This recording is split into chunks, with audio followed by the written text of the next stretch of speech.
Our Soapbox Social panel is here again. We've got more discussion on the Surrey extortion crisis. A house in South Surrey shut at last night for the second time in a week. And at CBC News, we're preparing for an extortion town hall taking place tonight at the Surrey Arts Centre in Bear Creek. You can attend. You can reserve a spot at cbc.ca/BC. You can also just show up. Space will be limited, though. You can also tune in on CBC television, radio, and wherever you find CBC. Joining us in studio with their thoughts is the Soapbox Social panel. Kyla Lee, Vancouver criminal lawyer with Acumen Law Corporation, and Amir, the host of the podcast Vancouver. Nice to see you both. Welcome. Good to see you. I was promised that you were going to beatbox our theme song. I also promised that we're a turtleneck. Not going to happen today because it's very warm. We'll work on another demo, I promise. We don't always get what we want. There you go. Exactly. Sometimes, occasionally get what we need. Kyla, let's start with you. One house shut up twice. We've heard the demands for more action. We've heard from Randeep Sarai today that the federal government is involved.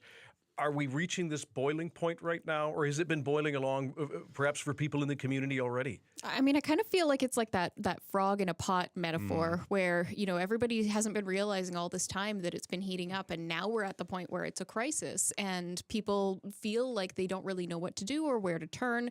Legally, it's incredibly complex when you're dealing with these types of situations that involve, federal issues, local issues, as well as international issues. And I think a lot of people find that quite confusing and concerning. So that's also adding to a lot of the stress and a lot of the way that it feels like this is boiling over now, even though it has been for a long time. And on the legal front, we've heard from police talking about the fact that, we're trying to do this transnationally and all of that. People are just saying, we want more arrests now. It's not that simple. It's not that simple, especially when you have that international element. You often have to get cooperation from authorities overseas. There are different mutual legal assistance agreements with different countries. Lots of countries don't have them or honor them. And so when you're dealing with this foreign nation aspect, getting the evidence you need to actually make those arrests and do it lawfully so you can properly prosecute people and get the convictions, that takes a lot more work than a lot of people appreciate. Mo, we've heard of these forums before. CBC News is just the latest one that's hosting this. Where do you see it having tangible results? Is there anything as you see it now? Well, I think the fear has boiled over into anger. So I would not be surprised if at this forum you see a lot of anger being expressed, a lot of distrust in terms of our institutions expressed by community members.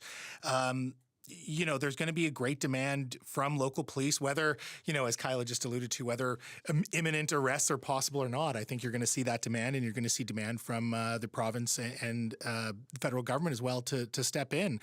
We have to remember that there is a municipal election across BC. So when it comes to Surrey or Delta or Abbotsford, these affected communities, this will be top of mind in terms of the larger public safety debate. So I think we will see some very passionate voices. Are people convinced by this coordination that's being touted between the city, the province, and the federal government? Because I think at the end, and we heard from Surrey Mayor Brenda Locke saying, we want 150 more cops on the street now, visible, tangible results. Do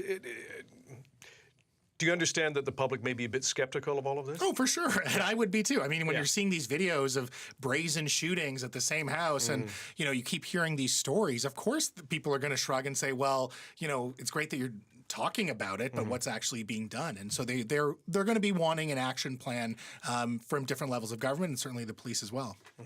Let's switch to Vancouver City Council now. 631 people, and I just asked Justin McElroy how many have actually spoken. He hasn't gotten back to me yet, that fiend who want to speak about this budget. Here are a few of those speakers. 65% of residents said they oppose reducing the number or type of services the city offers.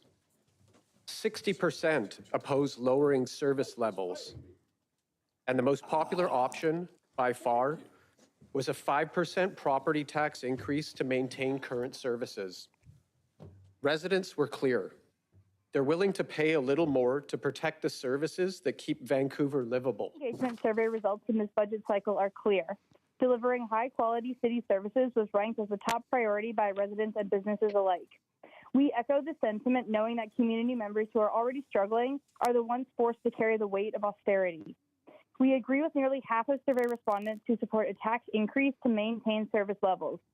We see the proposed 2026 budget as a tool to deepen the economic divide, worsen the housing crisis, and further erode trust in public institutions. This zero means zero budget is exactly that. Zero oversight, zero transparency, zero consultation, zero accountability, and frankly, zero swagger. Zing. Kyla.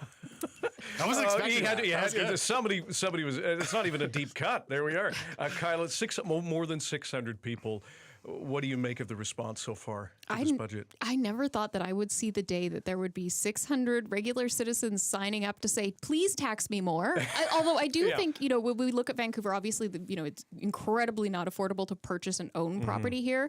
And I think a lot of the people that are speaking are probably people who aren't property owners and aren't going to actually bear that tax other than maybe in a rental increase, but those are capped. But I also think if you're sitting here in this city, you're a renter, you're never, theoretically going to be able to afford to own a home. You want to see your landlord paying the tax so that they can provide the community services that you're not getting because you don't have a home to have the things that you otherwise might have if you could afford to buy your own property. Mo, on that front, we also have landlords who have talked about the fact that they're feeling, and they're not all, a large conglomerate. If they've put in a rental unit that is just not making money, they're feeling squeezed with higher costs as well, right? Sure, I guess. I mean, I think when in regards to the large turnout that we're seeing, the main issue here is the uncertainty. It's the lack of transparency. It's the lack of details. And so, it is kind of interesting as Kyla framed it, people are lining up to have taxes raised, but at the same time, they're not actually sure what services are going to be cut. And so for, even perhaps some homeowners, there may be services that are important to them that may be cut. And there was an admission from the city's general manager of finance saying that this budget is different. It has not identified specific details that have been found in past budgets. So, you're starting to hear these stories about removing changing tables from restrooms, hygiene products as well. So. And you're also hearing stories about other user fees and service fees being increased. So the clarity, or the lack of clarity, I should say, is really what the issue is here. People don't know what city services will look like once this budget is passed. And on top of that, to both of you, Mo, first, we're also talking about service fee increases on everything from a food truck to outdoor events. And we did this story yesterday. Our colleague Amelia John talking about it may be raised from $100 to $200 to $1,000 up to $2,000. So if they're not taxing us up front on property, it may be just on potential services and events. Yes, no, that's absolutely true. And you're going to have opposition parties hammering at this while ABC, I think, digs its heels into the idea that they're the party of one, public safety, and two, fiscal responsibility. So this is where this divide is between ABC and everyone else. On the public safety front, Kyla, ABC still positioning itself as the party of public safety, continued investment in the VPD. The board asked, and at this point, it has been granted. Do you think Vancouverites trust that ABC can be that party that delivers a quote, safe city? I think that, as we're nearing the end of this, current city council reign, maybe not forever, but at least this term, we're not any better off, I think, public perception wise of crime. They've been pouring money into the VPD. Every time they ask, they get what they want, and nothing seems to be improving. So I think there is going to be a lot of frustration if more money is being given to the police while services are being cut and nothing has changed yet. So how is more money going to solve the problem if it hasn't already done it, or at least helped? I've heard that Ken Sim is getting warmer responses at public events these days. So there are some people that see what he's doing in terms of public safety, and maybe this zero means zero budget, and they are appreciative of it. And certainly, he's trying to coalesce that coalition heading into next year. Well, and let's talk about next year for both of you. And Kyla first. It's not lost on, hopefully, on most people. This is the last budget before we head into an election, and it seems like we just had an election. maybe they're all just piling up.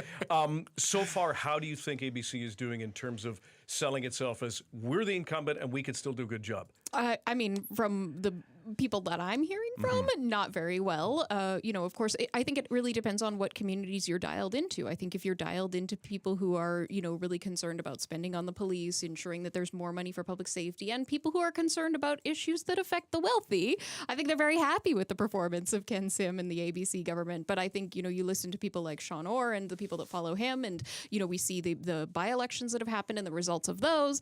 And it seems to be that public sentiment, even though maybe he's getting more support or a warmer reception, is still not with ABC. The bar was low, to be clear. Yeah. So when I say warmer reception, he's not getting booed out of the joint. Yeah.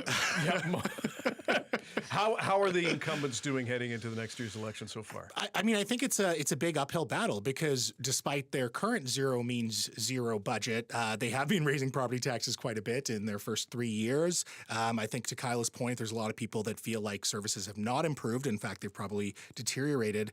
Sean Orr's out there on Instagram, and he's saying that, Ken Sim was calling this whole public hearing an awful waste of time or an awesome waste of time. I can't remember which one. Yeah. And so that's according to Sean Orr. And so, I think Ken Sim has a big image problem where he's not really seen as serious or he's that committed to the role. I think that's going to be a hurdle for him to overcome.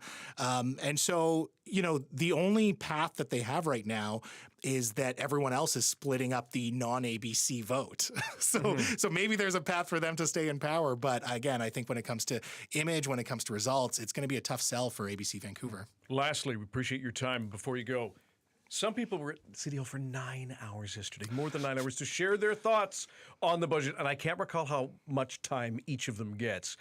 Kyla, first, is there anything in a budget that would make you wait 9 hours at City Hall to speak? Oh, absolutely. There is a awful lack of drive-throughs in this city.